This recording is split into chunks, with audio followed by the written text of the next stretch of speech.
Dans cette vidéo, on va demander à 4 IA, ChatGPT, Claude, Gemini et le français Mistral AI de faire leurs propres analyses et de déterminer le vainqueur de la Coupe du Monde de football 2026. Ce tournoi aura lieu aux États-Unis du 11 juin au 19 juillet 2026. Il réunira 48 pays à travers 104 matchs qui auront lieu dans 16 villes différentes.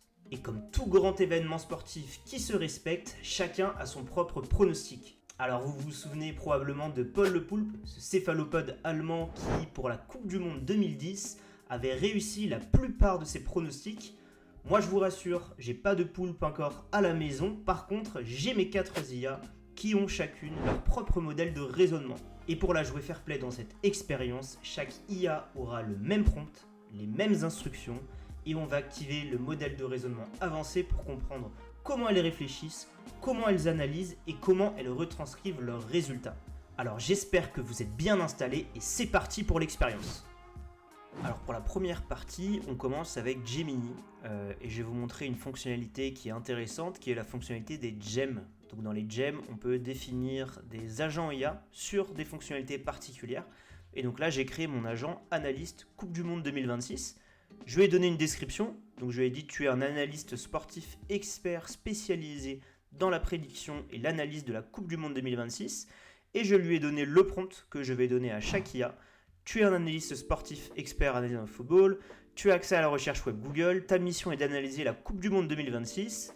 Quand on te demande de lancer ton analyse, tu dois faire des recherches approfondies sur les 48 équipes qualifiées, les joueurs clés, les formes récentes, les stats historiques, construire le tableau de la phase finale, quart, demi et finale, avec tes prédictions de vainqueurs à chaque match. Tu génères ce tableau en HTML, patati patata, produire un tableau de statistiques prévisionnelles, meilleur buteur, meilleur passeur, joueur le plus cartonné, surprise du tournoi, et donner un verdict final tranché, qui est le vainqueur de la Coupe du Monde 2026. Et je lui ai aussi donné accès à l'outil Deep Research, ici, qui va lui permettre de faire des recherches approfondie. Donc j'enregistre ici mon gem, il a été créé, je peux démarrer la discussion. Et donc là, il a toutes les informations qui sont déjà présentes sur le gem avec le prompt qui est donné. Donc je vais simplement pouvoir lui demander de lancer son analyse et on va voir en temps réel ce qui se passe. Donc là, il commence tout simplement par générer son plan de recherche. On est dans un modèle d'analyse approfondi, donc il génère un plan de recherche détaillé. Et donc voilà, là Gemini m'a donné son plan de recherche pour le sujet, il commence par faire les recherches sur le site web, il analyse les résultats, il crée un rapport, je peux lui demander de commencer la recherche dès maintenant. Et donc ce qui est sympa là avec Gemini, c'est qu'on voit en temps réel ce que fait mon agent IA. Donc il initialise la recherche, il identifie les forces en présence, on voit tous les sites qu'il va regarder, donc là ils sont tous inscrits ici, les sites de la FIFA, Google, des sites aussi de paris sportifs, j'ai l'impression, les odds, ici oddschecker.com, pour comparer les cotes aussi des vainqueurs. Il regarde la structure des groupes, résolution des incertitudes sur les qualifiés, déploiement des projections de la phase finale, il refait des recherches web, donc on voit que c'est vraiment une recherche approfondie, ça va être intéressant. Cartographie complète des 48 nations, les trajectoires de qualification. Alors pendant que Gemini réfléchit, on va basculer sur ChatGPT pour voir comment s'est structurée la recherche approfondie sur ChatGPT. Alors sur ChatGPT, on a accès ici à la recherche approfondie et donc je vais simplement copier-coller le prompt et j'envoie ça directement. Et donc ChatGPT, pareil que pour Gemini, il me fait un plan, il va collecter les informations, les statistiques des équipes et des joueurs, regarder les formes récentes, les cotes de paris sportifs, etc., etc. Donc je peux lui dire de démarrer tout simplement son plan. Si j'avais voulu le mettre à jour, j'aurais pu cliquer sur mettre à jour et lui demander des étapes supplémentaires dans cette recherche. Alors pendant que Gemini et ChatGPT avancent, ce que je vous propose c'est de passer à notre IA française Mistral AI. Ok, donc là on se retrouve dans Mistral AI. Ici pareil, je peux créer un projet et lui donner des instructions. On relance exactement le même prompt. Je pourrais lui demander des tonalités différentes, professionnel, empathique, direct. On va enregistrer ici ce prompt là. Pareil, on peut lui donner du contexte supplémentaire, lui envoyer des fichiers. Par exemple, si j'avais voulu lui envoyer des fichiers de statistiques ou autres, j'aurais pu aussi le faire. Là, je vais tout simplement lui demander de lance ton analyse, comme les autres IA qui tournent en parallèle. Et j'oublie pas ici de mettre le modèle de recherche approfondie. Voilà, il m'a demandé de repréciser, donc je lui ai renvoyé le prompt directement. Et voilà, et donc là, il me dit recherche, identifier. Donc là, c'est tout le prompt qu'on a envoyé. Il l'a resynthétisé, il analyse les résultats et génère un rapport. On démarre la recherche. En parallèle, on va pouvoir lancer notre dernière IA, Claude. Voilà, on se retrouve dans l'interface de Claude. Et donc là, pareil, j'ai fait un nouveau projet. Je lui ai donné les mêmes instructions et on va pouvoir faire lance ton analyse Coupe du Monde 2026. Ici, je vais utiliser le modèle Opus 4.7, qui est le modèle de raisonnement avancé. Et je vais aussi rajouter la pensée adaptative pour les tâches plus complexes. Alors on va regarder où on en est du côté de Gemini. Alors Gemini, lui, il avance toujours, il continue ses recherches, on voit que c'est vraiment des recherches approfondies, il recherche énormément de sites web différents, il analyse même les tactiques des effectifs officiels, le modèle, les vainqueurs, etc. Donc il est vraiment dans une recherche approfondie. J'ai hâte de voir le résultat de Gemini, j'espère qu'il mettra la France comme vainqueur, on va voir ça. Alors du côté de ChatGPT, il continue tranquillement à avancer. Il est en train de collecter actuellement les effectifs des différentes équipes et les statistiques. Du côté de Claude, là il est pareil, il est en train de faire des recherches un peu partout. Il regarde les squads, donc les effectifs des différentes équipes. Et du côté de Mistral AI, pareil, on est en phase de recherche. Il a 8 sources différentes, il passe directement à la synthèse. Ok, bon, Mistral AI est très rapide, c'est étonnant parce que les autres prennent beaucoup de temps à répondre. Et là je vois Mistral à 8 sources uniquement, bon, pourquoi pas. Et il semble être en phase de réponse, on va voir ce que ça va donner. Ok, on a le résultat de Gemini, donc il a fait une analyse vraiment complète. Je vous montre un petit peu tout ce qu'il a fait. Format texte, j'ai un rapport complet que je pourrais envoyer à la FFF directement, mais globalement il a fait une analyse de la logistique du mondial 2026, il a analysé qui sont les têtes de série, qui sont les équipes qui reviennent, qui ont été qualifiées au barrage, etc. On va descendre un petit peu. Le choc des titans, donc là il a fait une analyse par groupe, ce qui est assez intéressant. Donc je passe tout ça, mais il a fait vraiment une analyse hyper complète. Il a rajouté aussi les cotes par nation, Espagne, France, Angleterre, Argentine, avec les différents entraîneurs, les modèles tactiques et les points forts.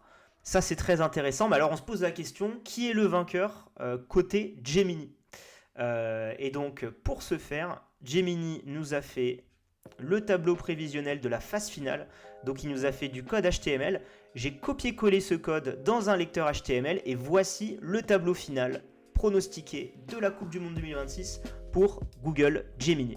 Donc il voit en quart de finale l'Espagne contre l'Allemagne, l'Espagne se qualifie pour les demi-finales, l'Espagne affronte les Français qui auront battu la Colombie en quart de finale et les Français se qualifient pour la finale.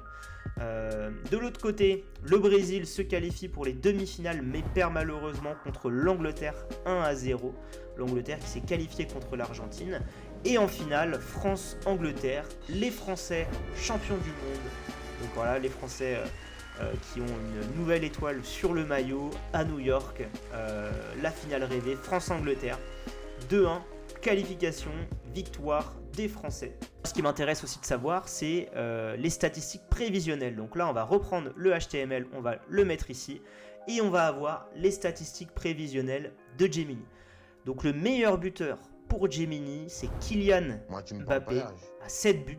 Le meilleur passeur décisif, ce serait Lamine Yamal avec 5 passes décisives. Le joueur le plus cartonné, c'est Cristiano Romero de l'Argentine qui aurait 4 avertissements.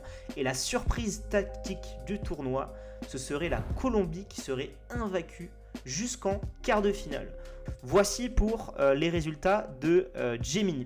Et là, c'est hyper intéressant, c'est toutes les sources utilisées dans le rapport. Regardez tout ça là. Là, il y en a quoi? Il doit y en avoir une cinquantaine de sources. Toutes ces sources-là ont été utilisées par Gemini. Et il a lu d'autres sources non utilisées dans le rapport. Donc là, c'est vraiment la force du modèle de réflexion avancée de Gemini. On passe tout de suite au prochain résultat. Passons maintenant au résultat de Mistral AI qui a donc fini son analyse complète. On voit que Mistral a finalisé sa recherche avec plus de 35 sources qui ont été étudiées. Et il m'a compilé un rapport complet que je peux exporter au format PDF si j'en ai envie. L'Espagne est la favorite avec une cote de 5,50, suivie de la France à 6 et de l'Angleterre à 7,50. Kylian Mbappé, France, est le meilleur buteur prédit avec 8 buts. Ousmane Dembélé, le meilleur passeur avec 6 passes D. Kevin De Bruyne, le joueur le plus cartonné avec 3 cartons. Tiens, c'est étonnant. Haïti est la surprise attendu du tournoi avec une équipe jeune et offensive capable de créer l'exploitation. Capable de créer l'exploit peut-être. Donc là on voit une limite du modèle aussi Mistral. Et donc là il me donne un petit détail sur la Coupe du Monde qui est organisée entre le Canada, les États-Unis et le Mexique. Tous les effectifs qui ont été récupérés des différentes équipes qui sont compilés ici. Les formes récentes et les performances historiques, les différents cotes des bookmakers. Et donc ici le tableau des prédictions que j'avais demandé à chaque IA. Voilà, on a les différents tableaux, les statistiques prévisionnelles. Donc Kylian Mbappé meilleur buteur, Dembélé meilleur passeur, De Bruyne et Haïti la surprise. Et le verdict final, Mistral AI, notre IA française. C'est quel désastre, mais elle prédit l'Espagne vainqueur de la Coupe du Monde 2026. Donc c'est une trahison pour cette IA française, mais c'est son analyse qui est basée sur toutes les données qu'elle a citées plus tôt. Passons maintenant à l'analyse de ChatGPT qui est finalisée. Donc on a ici tout le détail de son analyse. Coupe du Monde 2026, analyse et pronostic. Il s'est basé sur la forme récente, le palmarès et les cotes. Plusieurs favoris se dégagent. La France, l'Espagne, l'Argentine, l'Angleterre. Oula! Alors c'est moins visuel que les autres IA, ok, mais on arrive à comprendre quand même le principe. Donc quart de finale, lui il voit un France versus Maroc, avec la France qui se qualifie, qui affronte l'Espagne en demi-finale, qui se qualifie et qui arrive en finale contre l'Argentine. Le remake et la France est championne du monde, 3e étoile sur le maillot. En termes de statistiques maintenant, alors qu'est-ce que nous donne ChatGPT en termes de statistiques? Le meilleur buteur, ChatGPT voit Kylian Mbappé à 6 buts, avec le meilleur passeur qui serait Bruno Fernandes au Portugal, qui ferait 4 passes décisives. Le joueur le plus cartonné serait Casemiro du Brésil, et la surprise du tournoi serait donc le pays du Curaçao, avec mon accent parfait, Curaçao, qui est donc un pays de 120 000 habitants, quelque chose comme ça, qui s'est qualifié pour la Coupe du Monde. Donc ce serait la surprise de cette Coupe du Monde. Alors est-ce qu'il nous dit pourquoi ce serait la surprise? Pays débutant en mondial, identifié comme outsider, potentielle petite nation méconnue, voire liste des équipes participants. Ok, mais il m'a pas forcément détaillé en fait jusqu'où irait le Curaçao en termes de qualification. Est-ce qu'ils arrivent à se positionner à une bonne place au niveau des groupes, des phases de poule? On n'a pas le détail ici avec ChatGPT. Ça manque quand même un peu de détails, je trouve. Il a quand même pris plus de 20 minutes à faire son analyse pour info de ChatGPT. Ça a été le plus long de tous les LLM à faire son analyse. Et le résultat, il est quand même un peu décevant, que ce soit sur le visuel. On a des trucs très basiques si je compare aux autres IA. Et sur l'explication des résultats, pareil, je trouve pas ça particulièrement pertinent. Donc le résultat de Claude tant attendu. On a ici toute la réflexion de Claude, donc pareil, comme les autres IA, il a recherché beaucoup de data, Coupe du Monde équipe qualifiée, les équipes favorites, les tirages au sort des différents groupes, les listes de groupes, etc. Et au final, ce que Claude nous rapporte, c'est la chose suivante. Les variables décisives que j'intègre. L'état physique, Yamal touché aux ischios le 22 avril et forfait contre le Cap-Vert le 15 juin et incertain contre l'Arabie Saoudite le 21. L'Espagne entrera dans son tournoi avec son arme offensive numéro 1 diminuée. Côté France, Mbappé sort d'une saison où il a fini meilleur buteur de Liga avec le Real. Dembélé tient son ballon d'or 2025 et Deschamps dispute son dernier tournoi après 14 ans chez les Bleus. Donc du coup, ce qui est intéressant déjà avec Claude, c'est que le code HTML, il sait directement le représenter dans son chat. J'ai pas besoin de le copier-coller dans une autre console. C'est le principe des artefacts. Et donc juste en bas ici, j'ai les phases finales. Quart de finale, Espagne-Allemagne. L'Espagne se qualifie contre la France. Pour les demi, la France bat le Brésil. Argentine-Portugal. Et donc ça fait Angleterre-Colombie. Donc Argentine-Angleterre en demi-finale. Et en finale, France-Argentine ici avec la France. Championne du monde, 3e étoile sur le maillot, encore une fois. Et donc je vais peut-être me mettre à parier si toutes les IA mettent la France vainqueur. Et en termes de statistiques, le meilleur buteur serait Kylian Mbappé à 8 buts. Soulier d'or, 2e consécutif. Ousmane Dembélé, 6 passes décisives. C'est pas mal. Le plus cartonné, Cristiano Romero, dis donc, qui revient encore une fois. Et la surprise du tournoi, la Norvège, avec les bons résultats des différents joueurs norvégiens dans leur compétition.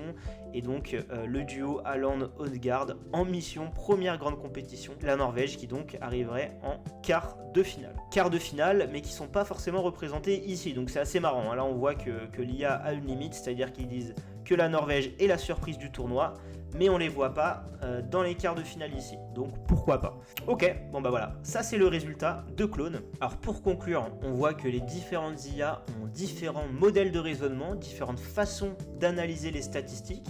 On voit que la France ressort quand même majoritairement vainqueur du tournoi de la Coupe du Monde 2026. N'hésitez pas à mettre en commentaire quel est votre pronostic pour cette Coupe du Monde et à poser les questions que vous pourriez avoir sur les différentes IA, comment on les utilise, etc. Je me ferai un grand plaisir d'y répondre. Si ce format vous a plu, n'hésitez pas aussi à vous abonner et on se dit à très vite pour une prochaine vidéo.